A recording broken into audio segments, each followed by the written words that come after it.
remember the show Ghostwriter? It aired in the United States from 1992 to 1995.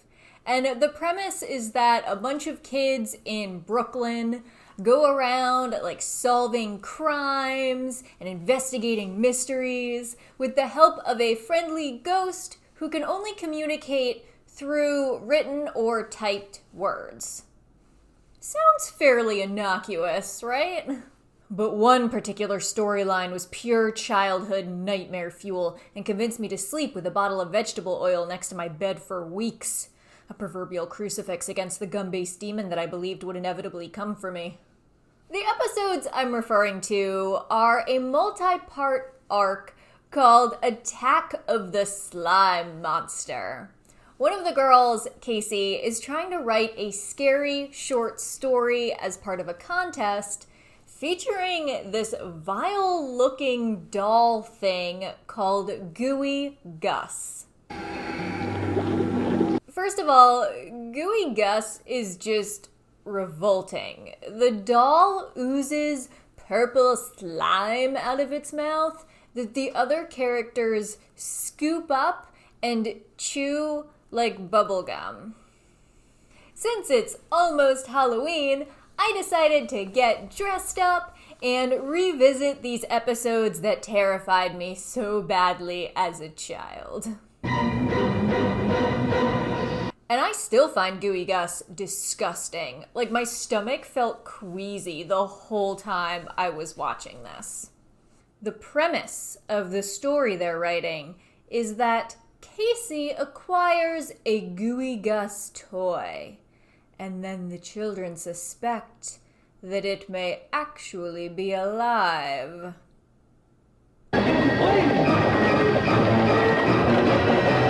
Their suspicions are confirmed when Gooey Gus escapes and begins to seek out heat sources to make himself bigger and stronger. He's got several catchphrases that he speaks in this unexpectedly deep voice. I'm burning mad. I'm steaming mad. I think from the appearance of the doll, you kind of expect some sort of high, nasally type of voice. But it's not. It's deep, it's low. I'm burning mad. I'm steaming mad. And I think that juxtaposition of expectation versus reality is also part of what makes the character so unsettling. The kids believe that they are hunting him, but Gooey Gus starts to pick them off, one by one. His goal seems to be to encase them in this purple bubblegum slime that continues expanding till it covers their entire body, which is where a lot of the very disturbing visuals come from. He kidnaps the one girl and he sticks her in this dark cave. There's one scene where they bring the stuck girl home and she's just kind of jerking and twitching on the living room floor, encased in gum.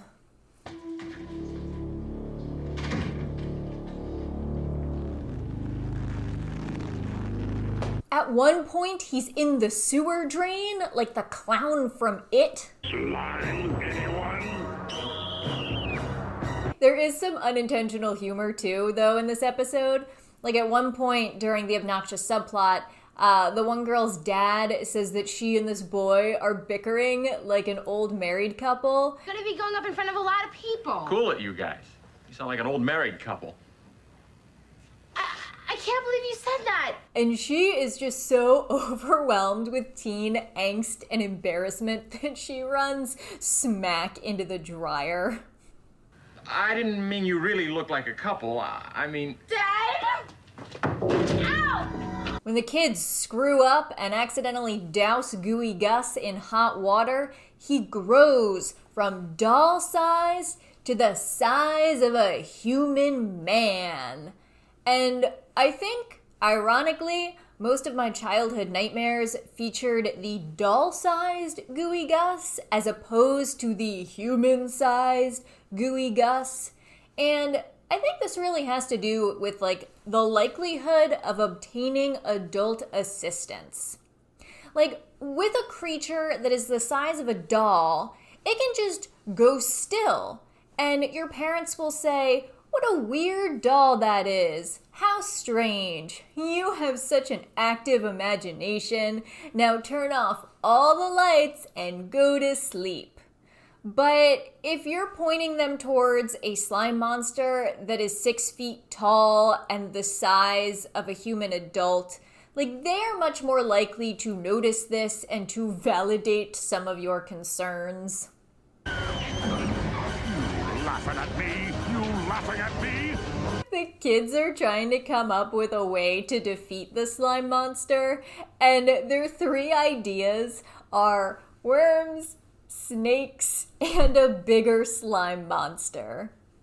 What are snakes gonna do in this situation?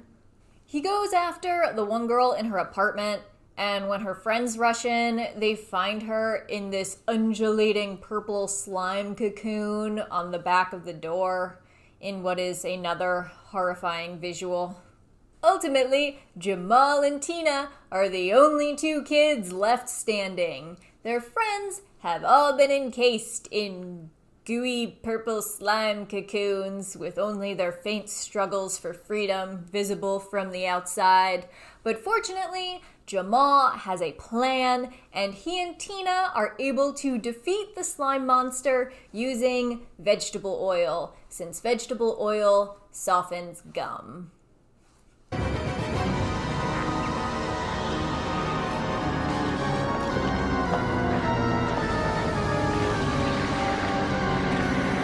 And that is why, for several weeks as a child, I slept with vegetable oil next to my bed, really confusing my parents, because they would come in the morning and take the vegetable oil and put it back in the kitchen, and every night I would take it and I would bring it up to bed with me. But I could always just swear that when I looked down the long, dark hallway leading from my bedroom, there at the other end, I could see a dark purple shape, watching, waiting. Sidebar, they said that the kids that are writing the story are in middle school, but they keep talking about prom. Are middle school proms a thing? Because we didn't even have dances till we got to junior high. Second sidebar, the actual story they are writing is terrible because they keep changing writers. They keep alternating between which of the kids is the author. So anyone reading the story would be like, "Hey, wait a minute. I thought Casey was the main character because we started with her. But then it became Alejandro, and then it became Jamal, and why is the tone changing every couple of pages?" Also, Casey is entering the contest, but in the end, she wrote very little of the actual story. And they also decided to incorporate Ghostwriter into the story. Like, this glowing orb that's a ghost just appears and starts helping them. There's already a sentient living slime monster in this story. Like, I don't think you need to add a ghost. Poor Ghostwriter. Can you imagine just being a ghost who can only communicate with very few people, and these kids are the only friends you have?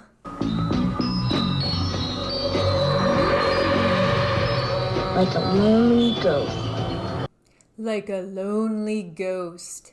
Guys, I don't think Ghostwriter added that for effect. Like, I don't think Ghostwriter is okay. By the way, years later, the writer and producer of Ghostwriter revealed that the ghost was a slave who ran away during the Civil War. And when he was teaching other slaves to read in the woods, he was murdered by slave catchers and their dogs. And then his soul was trapped in one of the books until Jamal found the book and opened it, setting him free.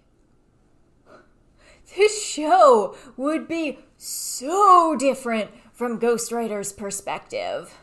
Despite the mark of eternal terror that this show has left on my soul, I wouldn't recommend rewatching it or seeking it out to watch it if you've never seen it. The pacing is very slow when you're watching it as an adult. Like, the kids continually stop the action of the story to discuss what they're going to write and why and writing terms and whatnot. And then you see them typing, and Hector, dear sweet Hector, types like this.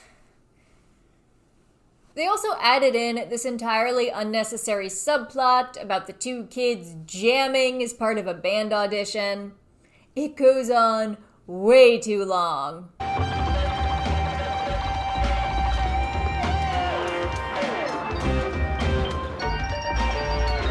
And just when you think the story has forgotten about this subplot and moved on, it comes back around.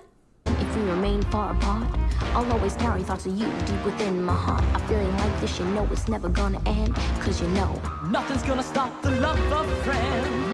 It has no point.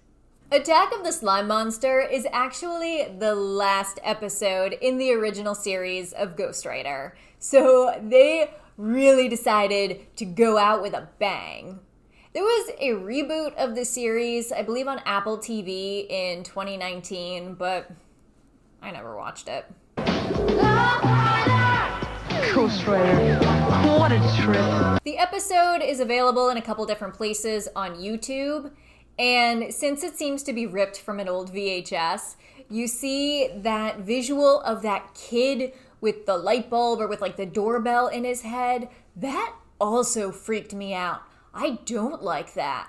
His vacant stare, the electrical current presumably running through his body. If I dress like Gooey Gus, if he comes for me, he'll get confused and he'll think we're friends. He won't attack me.